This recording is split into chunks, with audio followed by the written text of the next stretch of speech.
It is my distinct honor and pleasure to introduce Dr. William Yu, who is Associate Professor of American Religious and Cultural History and the Director of the MDiv program at Columbia Theological Seminary in Decatur, Georgia.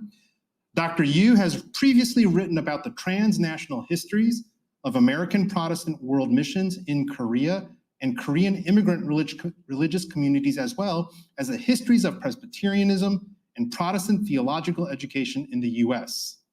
His latest book, titled "What Kind of Christianity?" covers the history and legacy of slavery and anti-Black racism in American Presbyterianism. His current research interests include tracing the histories of racial injustice, settler colonialism, and slavery in the U.S. and examining Indigenous, Black, and Asian American theologies of freedom and resistance. He is also a minister of Word and Sacrament in the Presbyterian Church, U.S.A. Please welcome Dr. William Yu. And just a brief word of programming, we're going to have between 45 to 60 minutes of a presentation with time for Q&A afterwards, running till about 4:30 p.m. Eastern. Dr. Yu, the floor is yours. Oh, thank you very much. It is good to be with you all here at Princeton Seminary and also on AirMeet. Dr. Katie Geneva Cannon, a womanist theologian and the first Black American woman to be ordained as a Presbyterian minister in 1974, once asked, quote, "Where was the church and the Christian believers when Black women and Black men, Black boys and Black girls were being raped, sexually abused, lynched, assassinated, castrated, and physically oppressed? What kind of Christianity allowed white Christians to deny basic human rights and simple dignity to Blacks, these same rights which had been given to others without question?" End quote. In 1836, approximately 250 commissioners from across the northern and southern states gathered in Pittsburgh for the annual meeting of the General Assembly of the Presbyterian Church in the United States of America, PCUSA hereafter, the largest Presbyterian denomination in the nation with over 2,800 congregations and nearly 220,000 members. One of the matters these Presbyterians would grapple with was their church's position on the enslavement of more than 2 million Black persons. It would neither be the first nor the last time Presbyterians at a General Assembly meeting would engage slavery, but this particular occasion presented one of the clearest opportunities for the denomination to answer important questions about where the PCUSA stood on slavery and what kind of Christianity it would profess and practice. On May 19th, the meeting began at 11 o'clock a.m. in the morning with a worship service. William W. Phillips, the white pastor of First Presbyterian Church in New York City and moderator of the previous year's General Assembly, preached from Romans chapter 1, verses 16 and 17, a text emphasizing that Christians must not be ashamed of the gospel and imploring the just to live by faith. Yet some Presbyterians were in fact deeply ashamed of their denomination's reluctance to participate in movements for the emancipation of enslaved Black persons. 1 year prior, in 1835, the Chillicothe Presbytery in Ohio sent a letter to other presbyteries beseeching them to adopt its resolutions on slavery. The members of the Chillicothe Presbytery were aware that some of their fellow Presbyterians, even in northern states that had abolished slavery, either demurred on or outright declined to address slavery, because for some they understood it as a political matter outside the spiritual jurisdiction of their church. In response, the Chillicothe Presbytery found Black enslavement to be, in their words, a heinous sin and scandal. They demanded action from all Presbyterians because their churches, again in their words, purity and prosperity was at stake. One of the presbytery's most controversial recommendations was more stringent disciplinary measures against slave-owning members, such as suspension from the Lord's Supper, a significant sacrament within the Presbyterian tradition. Although the General Assembly in 1818 declared the voluntary enslaving of one part of the human race by another was a gross violation of human rights and totally irreconcilable with the spirit and principles of the gospel of Christ. The exhortation to forbear harsh censures toward enslavers in the same resolution resulted in no concrete actions toward Black liberation and produced the kind of Christianity that the Chillicothe Presbytery could no longer tolerate. General Assembly commissioners in 1836 knew that they would have to engage slavery.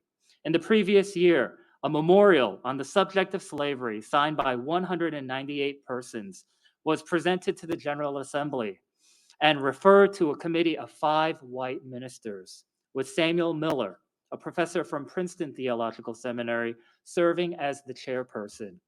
Miller was an enslaver and embodied the kind of Christianity that the Chillicothe Presbytery could no longer tolerate.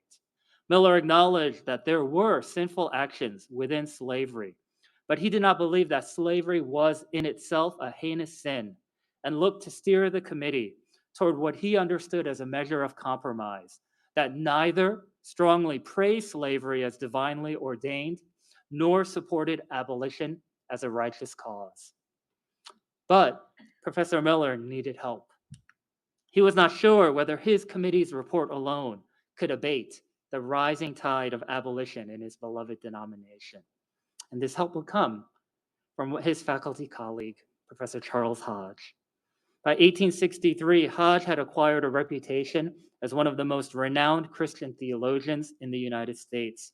In 1825, he founded a theological journal that gained enormous influence among its Presbyterian readership, as well as intellectual elites across many academic disciplines.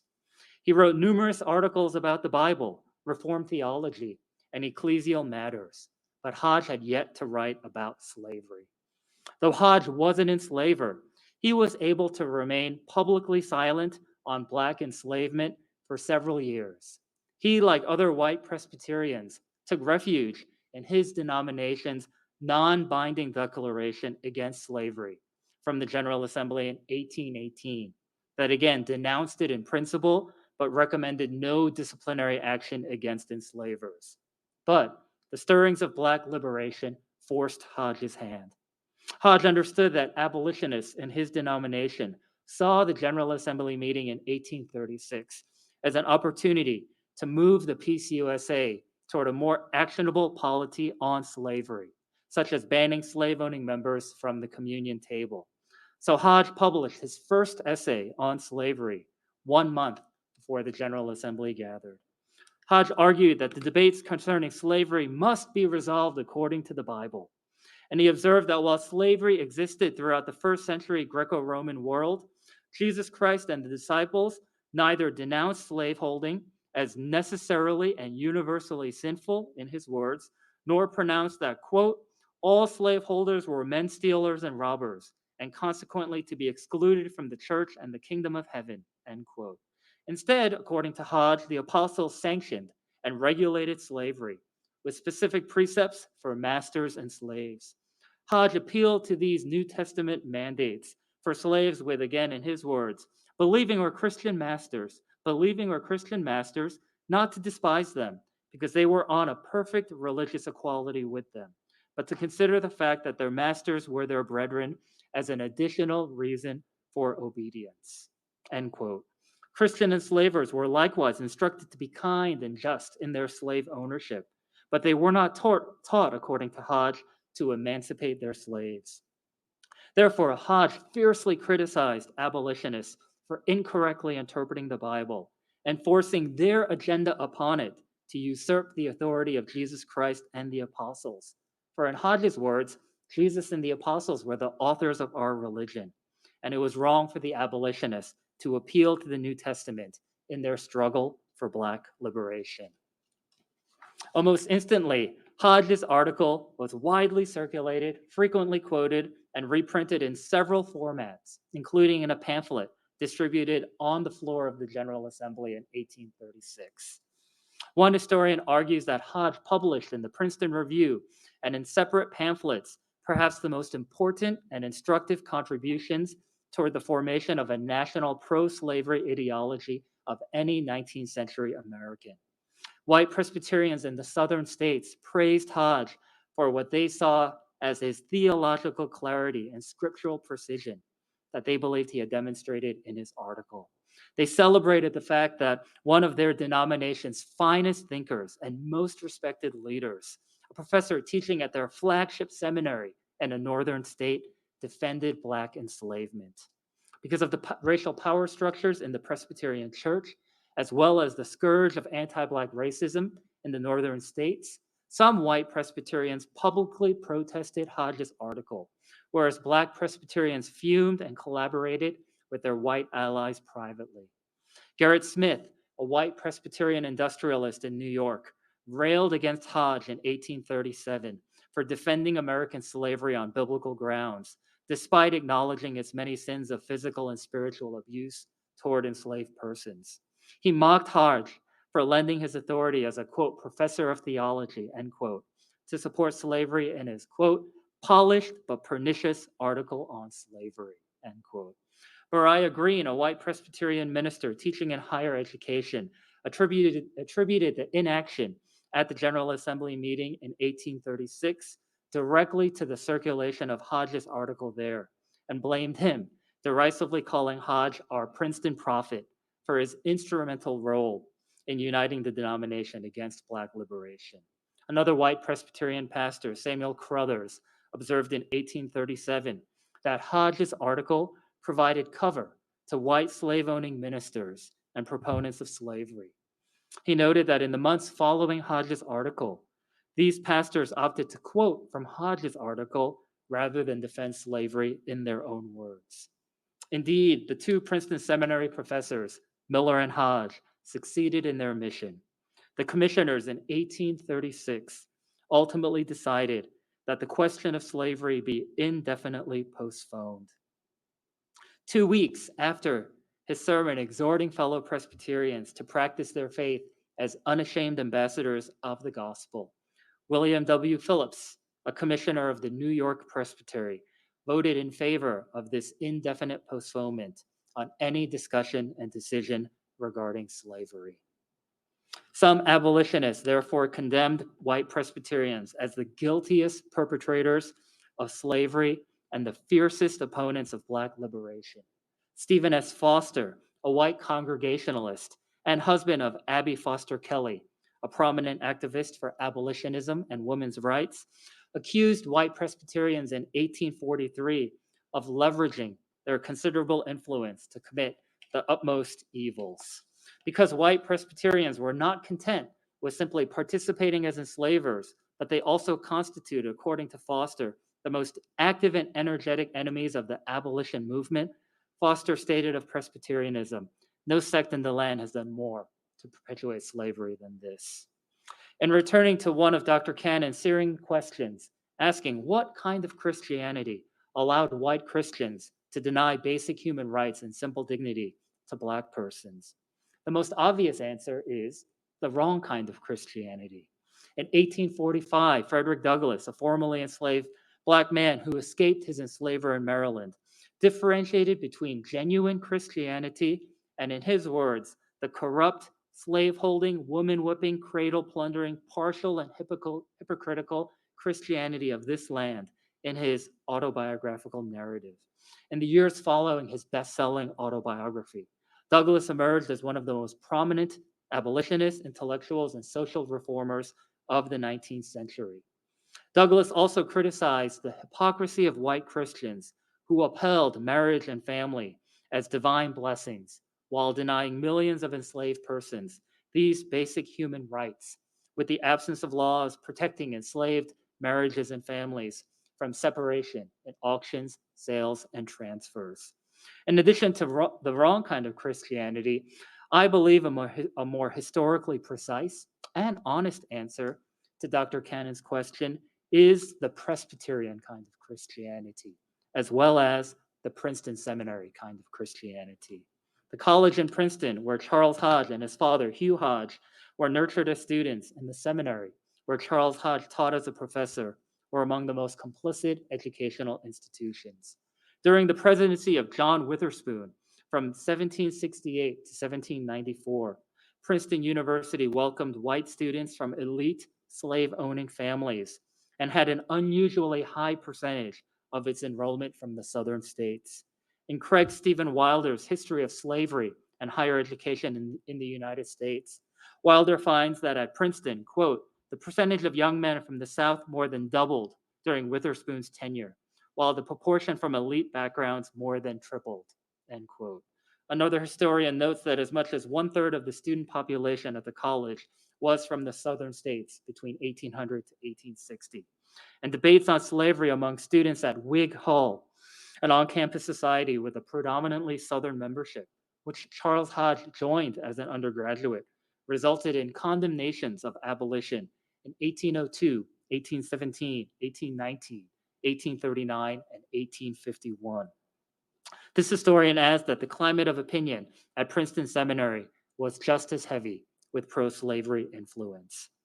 Hodge may not have delved into his seminary's economic ties to Black enslavement in his pro-slavery writings, but I believe it is wrong to ignore or minimize the social context in which Hodge defended slavery. Hodge was exceedingly aware of the Southern currents at his Northern institution, with a considerable number of students and donors from slave-owning families. Gerrit Smith contended in 1837 that most white Christians in the northern states believed slavery was immoral, but appealed to U.S. laws and politics to soothe their consciences. One merchant divulged that his opposition to abolitionists like Gerrit Smith and Samuel May was not over a matter of principle, but rather it was a matter of business necessity. Gerrit Smith therefore explained that a large portion of white Christians in the northern states refused to take a stand against slavery, not necessarily for religious reasons, but for economic and social ones. Slavery was a foundational reality in their lives, and they preferred the world as they knew it, even with the many evils of slavery and anti-Black racism, over the uncertainties of deconstructing their world and reconstructing a new one in closer accordance with the teachings of Jesus Christ. Gerrit Smith therefore argued that the response of white Christians to slavery revealed that the governing principle of their faith was, in Gerrit Smith's word, the doctrine of expediency. They obeyed the Bible, according to Smith, only to a certain point and made compromises whenever it was inconvenient or difficult to apply gospel principles. Gerrit Smith compared the direct ways white Christians enforce discipline on other sins, such as drunkenness, with their reluctance to act for Black liberation. But in relation to slavery, Smith wrote, they flatter themselves that they have discovered a more excellent way, that of leaving the sin untouched and simply hoping for its cessation at some indefinite period in the distant future, end quote. Smith added that he intentionally wrote hope instead of pray because prayer involves action. Hodge's pro-slavery article in 1836 deeply troubled Gerrit Smith because the abolitionist was concerned that the Princeton Seminary professor's claim that there was nothing inherently sinful about slavery represented a dangerous turn in white Presbyterianism and white Christianity in the United States. The silence of white Christians on slavery and their inactivity on abolition was problematic.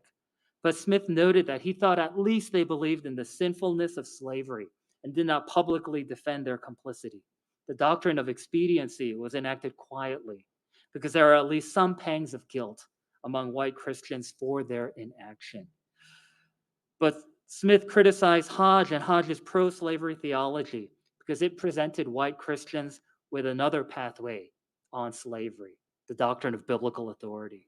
Unlike the doctrine of expediency, Hodge's doctrine of biblical authority justified both Black enslavement and white complicity without concessions to convenience or confessions of sin.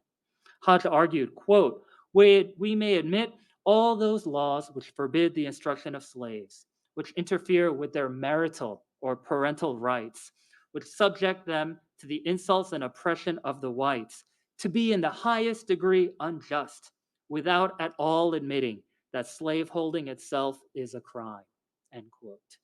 Family separation is a problem.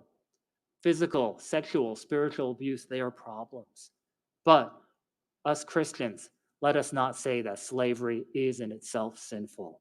White Presbyterians, according to Smith's interpretation of Hodge, simply had to frown upon the injustices of slavery and hope that enslaved persons would be treated more justly in an oppressive system that stripped them of all their dignity and rights. Unlike Smith's doctrine of expediency, which required white Christians to at least acknowledge the compromises that they were making for social and economic reasons, Hodge's doctrine of biblical authority made it possible to push aside any consideration of slavery as a foundational sin that corrupted the world they inhabited. The only foundation that mattered was the existence of slavery throughout the Bible.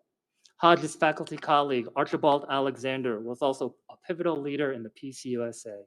Like Hodge, Alexander was elected as moderator of the General Assembly. Alexander endorsed the American Colonization Society, ACS hereafter, a movement centered in the northern states that endeavored to send free Black Americans to Liberia, because Archibald Alexander felt the discriminatory contempt white Christians held against Black Americans was too insurmountable to overcome. In 1846, Alexander wrote that anti-Black racism was wrong, but he did not commit to working toward racial equality. Instead of teaching white Christians to repent of their sins of racial prejudice, Alexander preferred that Black Americans, once emancipated, or those even who were free, leave the country and find another home on the African continent, where their skin color would not be so despised. Theodore S. Wright, a Black Presbyterian pastor in New York City who graduated from Princeton Seminary in 1828, helped to lead Black opposition to the colonization movement. Wright co-authored with Samuel Eli Cornish, a Black Presbyterian pastor and journalist who founded the first African-American newspaper, an essay rebutting several of the main thrusts of the colonization movement, criticizing it as immoral, irrational, and anti-Christian. They began with a searing rebuke of the exclusively white membership of the ACS. The ACS was an organization professing to work on behalf of the interests of Black persons, but it did not consult or include any Black persons in its work. The ACS therefore propagated racist and false ideas that Black Americans universally denounced. Wright and Cornish noted that ACS members spuriously claimed that Black Americans yearned in their hearts for Africa and therefore welcomed the opportunity to migrate to Liberia. Cornish and Wright noted that several months after the inaugural meeting of the ACS, 3,000 Black persons gathered in Philadelphia to discuss the ACS, and, quote, there was not a single voice in that vast assembly which was not raised for its decisive, thorough condemnation, end quote.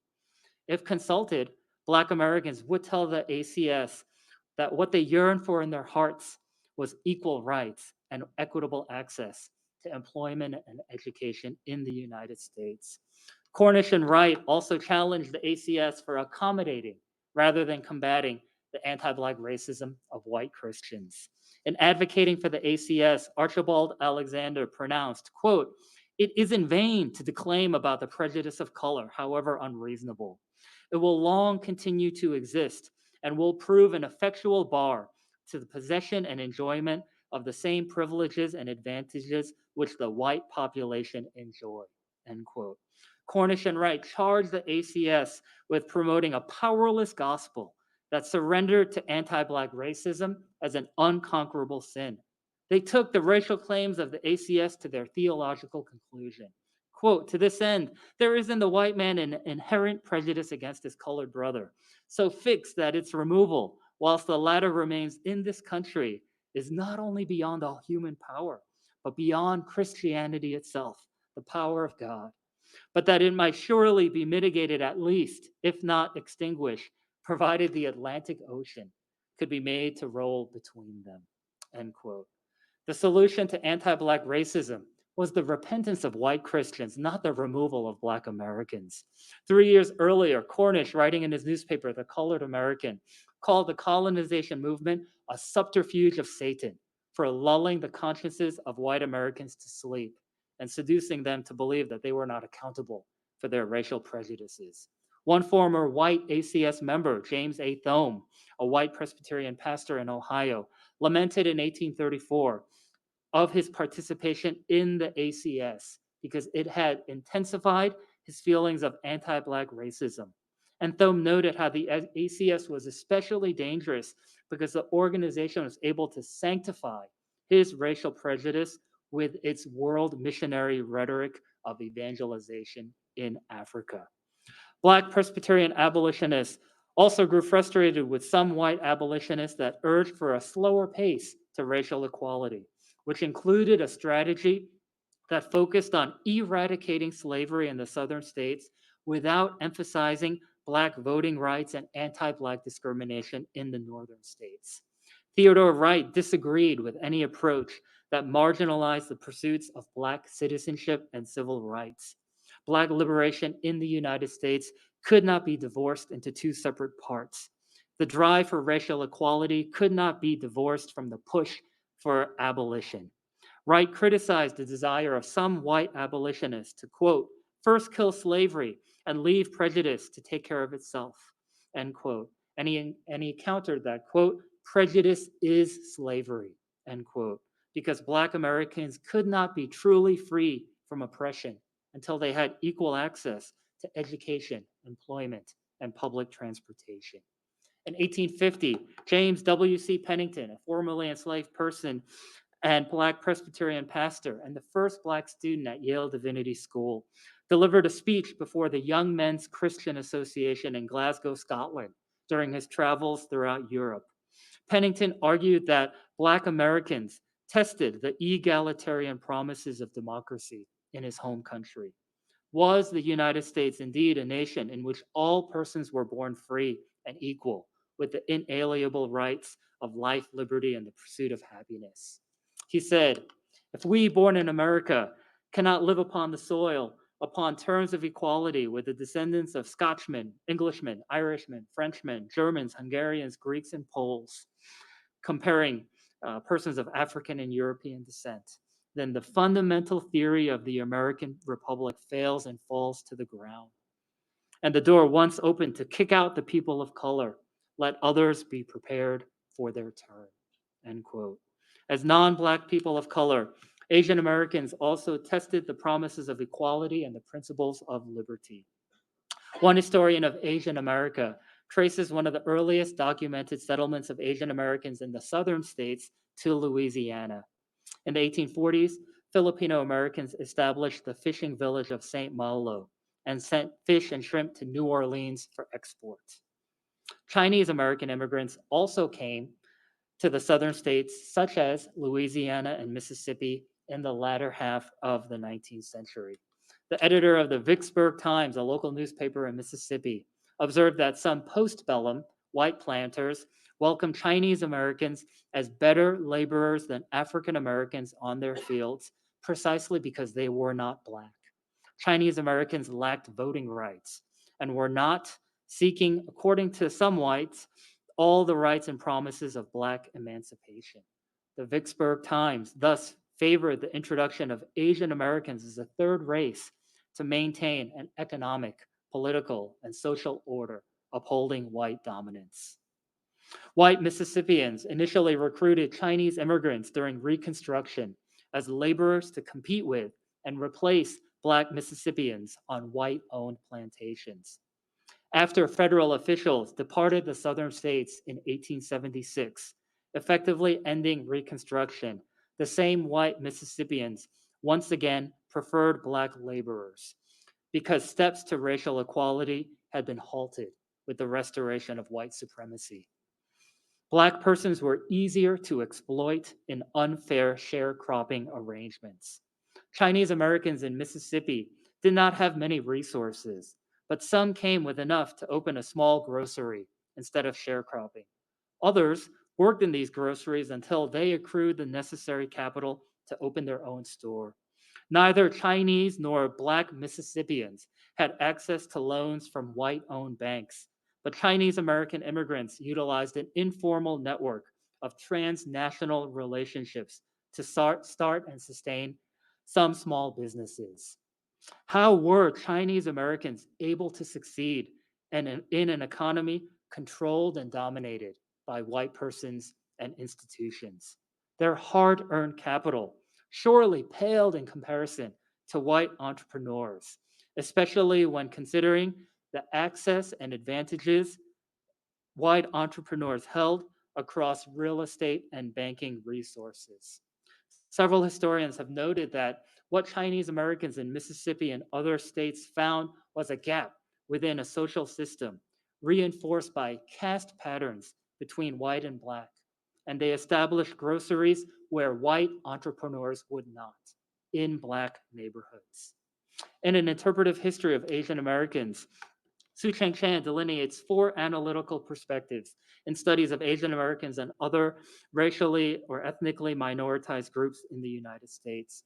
One is an assimilationist approach that measures success and failure through how a minoritized group adopts and integrates white and Western cultural norms.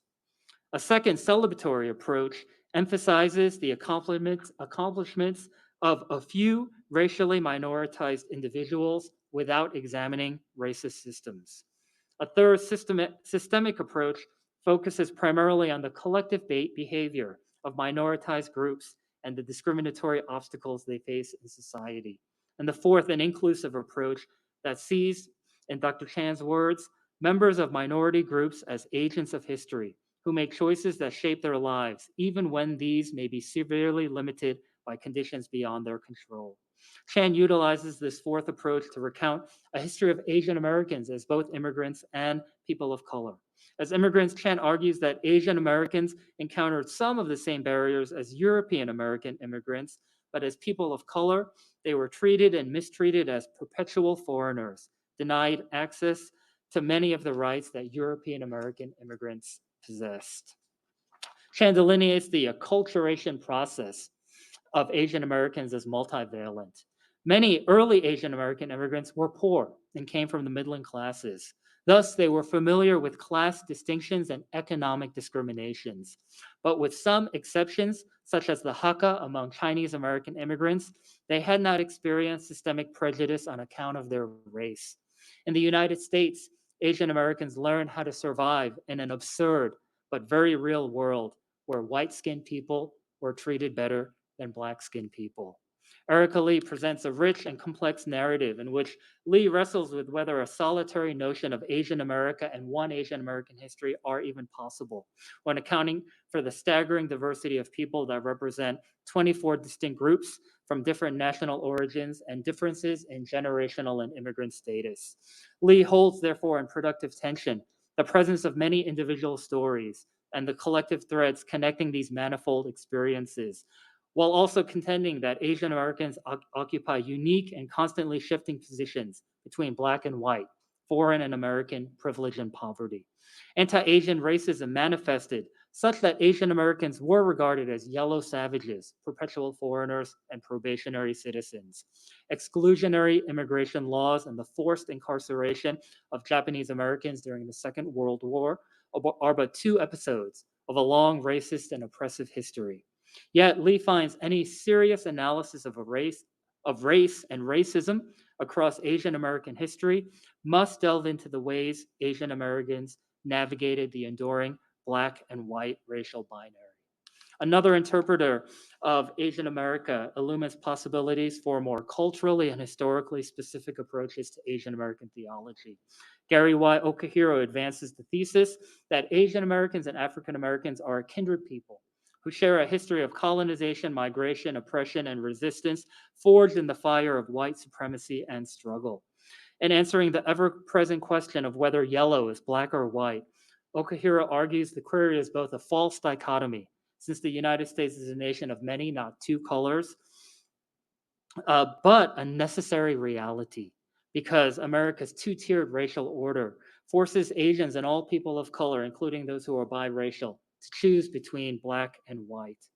Okahiro identifies African American support for Chinese American immigrants in the late 19th century, such as Frederick Douglass's criticism of white Southern planters seeking to exploit Asian American laborers with the same unjust economic and racist policies at the foundations of anti-Black oppression, and the vote of Blanche K. Bruce, the lone Black American senator in the U.S. Congress that was against the Asian Exclusion Act in 1882, to demonstrate, in Okahiro's words, the extent and degree of solidarity felt by African Americans toward Asian Americans.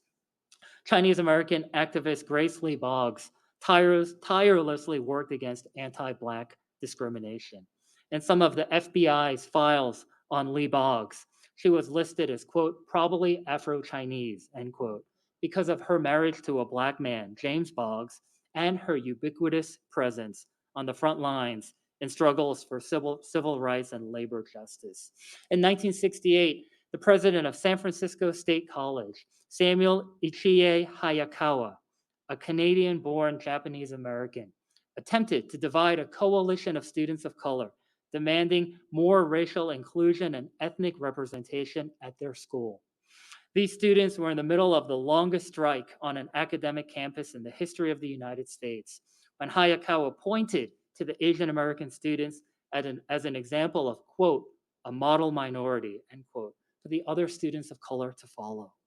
And touting Asian Americans as a diligent people who were too busy focused on achieving success to devote their energies toward protesting racism, Hayakawa sought to differentiate the students of Asian descent from their Black, Indigenous, Hispanic, and Latino peers, and perhaps cause ferment and discord among the student activists.